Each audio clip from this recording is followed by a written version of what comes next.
Right welcome back to the debate. ఈ అంశంలో liquor దీనికి సంబంధించి వరుసగా కొన్ని అరెస్టులు జరుగుతున్నాయి. ప్రత్యేకించి జగన్మోహన్ రెడ్డి క్యాబినెట్ సహచరులు క్యూ కడుతున్నారు జైలుకి. ఆయన హయాంలో వివిధ శాఖల ఉన్నతాధికారులుగా పనిచేసిన వాళ్ళు కూడా క్యూ కట్టారు వివిధ కేసుల్లో. ఇక లిక్కర్ స్కామ్లోనైతే చాలామంది వెళ్ళొచ్చారు, ఎమ్మెల్యేలు వెళ్ళొచ్చారు, మంత్రులు వెళ్ళొచ్చారు, అప్పటి ముఖ్యమంత్రి కార్యాలయంలోని ముఖ్యాధికారులు వెళ్ళొచ్చారు, ఎండీలు వెళ్ళొచ్చారు చాలామంది.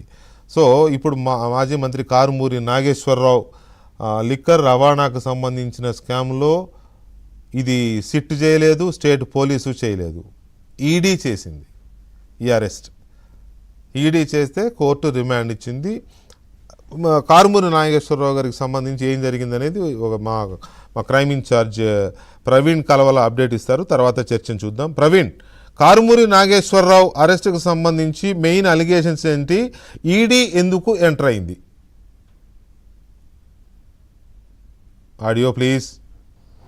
అంటే ఇప్పటికే ఈ కేసుకు సంబంధించి మనీ లాండరింగ్కు పాల్పడ్డారనేటువంటి అభియోగాలతోటే ఏపీ సిట్ నమోదు చేసినటువంటి ఎఫ్ఐఆర్ను ఆధారంగా చేసుకొని ఈడీ రంగంలోకి దిగింది. ఈడీ ఈసీఐఆర్ నమోదు చేసిన తర్వాత ముఖ్యంగా ఈ లిక్కర్ రవాణా వ్యవహారంలో కుంభకోణం జరిగిందనేటువంటి అంశానికి సంబంధించి ఈసీఐఆర్ నమోదు చేసి ముందుగా ఈ కేసులో కారుమూరి సునీల్ను అరెస్ట్ చేసి విచారణ చేసినప్పుడు చాలా అంశాలు బయటపడ్డాయి సార్. ఇందులో ముఖ్యంగా మనం గమనించినట్లయితే అంటే ఈ లిక్కర్ రవాణా వ్యవహారంలో దాదాపు ప్రభుత్వానికి రావాల్సినటువంటి 195,33,00,000 రూపాయలు ప్రభుత్వానికి వీళ్ళు నష్టం వాటిల్లేలా దాన్ని వీళ్ళు కంపెనీలకు మళ్లింపు చేశారనేటువంటి అంశాన్ని కూడా ప్రధానంగా ఈడీ గుర్తించింది.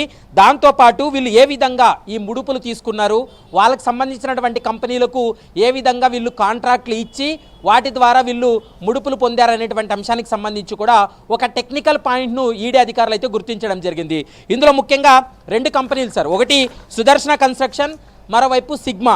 ఈ సుదర్శన్ కన్స్ట్రక్షన్ అనేటువంటి కంపెనీ ముసిగేసి దాని పేరు మీద సిగ్మా అనేటువంటి మరొక సబ్ కాంట్రాక్ట్ బేస్ తోటి సిగ్మా కంపెనీకు వీళ్ళు కాంట్రాక్ట్లు ఇచ్చిన తర్వాత ఆ సిగ్మా కంపెనీ ఈ కాంట్రాక్ట్ ఇచ్చినందుకు గాను వాళ్లకు ముడుపుల రూపంలో దాదాపు ఇప్పటి వరకు 28 కోట్ల రూపాయలు కారుమూరి కుటుంబ సభ్యులకు ఇచ్చినట్లు కూడా ప్రస్తుతం ఈడీ అయితే మాత్రం టెక్నికల్ ఎవిడెన్స్ అంటే ఇందులో ఆర్థికపరమైనటువంటి లావాదేవీలు ఏవైతే ఉన్నాయో వాటిని ఎస్టాబ్లిష్ చేసింది.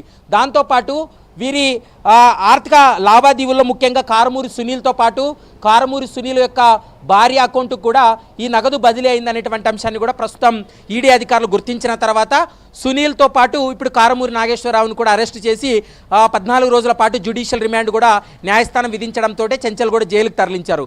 ఈరోజు కారుమూరి నాగేశ్వరరావును అరెస్ట్ తర్వాత ఈడీ కోర్టు ముందు హాజరుపరిచినప్పుడు వారి తరపు న్యాయవాదులు దాదాపు 2.5 గంటల పాటు వాదనలు వినిపించారు. మరోవైపు 20 నిమిషాల పాటు ఈడీ కూడా తన వాదనలు వినిపించింది. ఎట్టకేలకు ఈడీ యొక్క వాదనలకు ఏకీభవించినటువంటి న్యాయస్థానం రిమాండ్ విధించింది.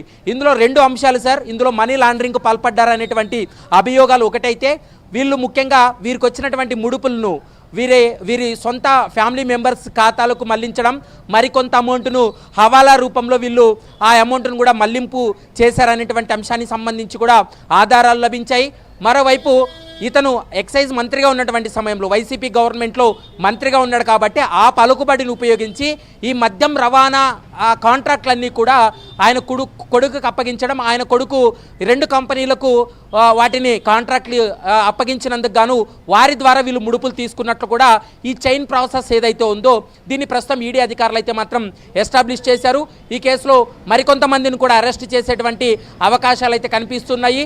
ముఖ్యంగా ఏపీ బెవరేజెస్ డిపోల నుంచి దుకాణాలకు సప్లై చేసేటువంటి ఈ రవాణా ఛార్జెస్ను కూడా వీళ్ళు ప్రభుత్వానికి రావాల్సినటువంటి ఆదాయానికి వీళ్ళు నష్టం వాటిల్లేలా వ్యవహరించి వీళ్ళ సొంత ఖాతాలకు వీళ్ళ బినామీ కంపెనీలకు ఈ నగదును వీళ్ళు బదిలీ చేశారు. దీనివల్ల ప్రభుత్వానికి ఆదాయానికి చాలా నష్టం వాటిల్లింది అనేటువంటి అంశాన్ని కూడా ప్రాథమికంగా కారుమూరి నాగేశ్వరరావు విషయంలో ఇవాళ కోర్టులో ఆర్గ్యుమెంట్స్ చేసినప్పుడు 2 గంటల పాటు అంటే లీగల్ టీమ్ మిగతా కేసుల్లో ఎలాగైతే వైఎస్ఆర్ కాంగ్రెస్ పార్టీకి సంబంధించిన లేదా జగన్మోహన్ రెడ్డి గారికి సంబంధించిన లీగల్ టీమే వీరికి కూడా అసిస్ట్ చేసిందా, ఆర్గ్యూ చేసిందా, లేక వేరే టీమా?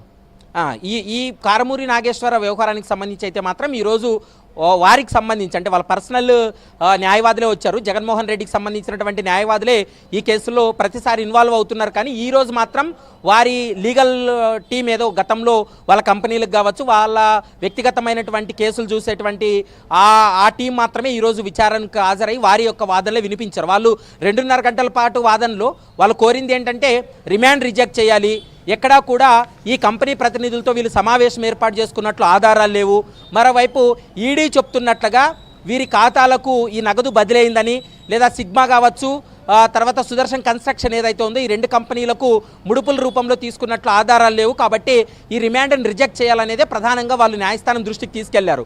కానీ ఈడీ అయితే మాత్రం సునీల్ అరెస్ట్ సమయంలో, సునీల్ రిమాండ్ సమయంలో ఏవైతే ఎకనామికల్ ట్రాన్సాక్షన్కి సంబంధించినటువంటి ఆధారాలు ఉన్నాయో ఆ ఆధారాలన్నీ కూడా కోర్టు ముందుంచారు.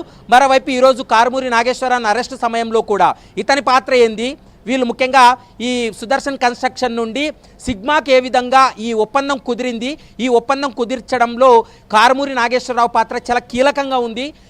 దాని తర్వాత వీళ్ళకు కాంట్రాక్ట్లు వాళ్ళకి అప్పగించిన తర్వాత, సిగ్మా కంపెనీకు కాంట్రాక్ట్లు అప్పగించిన తర్వాత ఆ మనీ అంతా కూడా వీళ్ళ ఫ్యామిలీ మెంబర్స్ అకౌంట్లకి ఏ విధంగా జమ అయిందనేది పూర్తి స్థాయిలో అక్కడ ఎస్టాబ్లిష్ చేయడంతో ఈడీ యొక్క వాదనలకు ఏకీభవించిన తర్వాత 14 days రిమాండ్ విధించడం జరిగింది.